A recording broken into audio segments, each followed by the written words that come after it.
నిన్ననే మన deputy CM గారు కూడా ఏం మాట్లాడినారు సార్? మీకు అందరికి మీడియా వాళ్ళు మీరే చెప్పాలి ఏం మాట్లాడినాడు ఆయన. గత ప్రభుత్వాలు ఆధారాలు చెరిపేసినాయట, దానికి నేనేం చేస్తా అంటాడు ఆయన. ఏ ప్రభుత్వంలో జరిగిపోయినాయి? ఏదన్నా ఒక క్రైమ్ జరిగితే క్రైమ్ సీన్ అనేది ఒకటి ఉంటుంది, పంచనామా అనేది ఒకటి ఉంటుంది, పోస్ట్ మార్టం అనేది ఒకటి ఉంటుంది, ఇన్వెస్టిగేషన్ అనేది ఒకటి ఉంటుంది. ఇవన్నీ ఏ పీరియడ్లో జరిగినాయి? తెలుగుదేశం పార్టీ అధికారంలో ఉన్నప్పుడు జరిగినాయి. డిఎన్ఏలు మార్చేసినారట. ఒకవేళ మారిస్తే ఎవరు మార్చిండాలా సార్? ఆ రోజు తెలుగుదేశం పార్టీ అధికారంలో ఉంది కాబట్టి వాళ్ళు మార్చిండాల.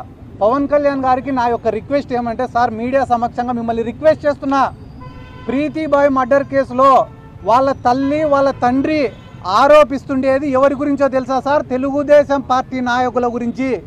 మీరు ప్రశ్నిస్తే వాళ్ళని ప్రశ్నించండి, కానీ గత ప్రభుత్వాలని చెప్పి వైసీపీనో కాంగ్రెస్ పైనో ఈ నెపం నెట్టే ప్రయత్నం చెయ్యొద్దు.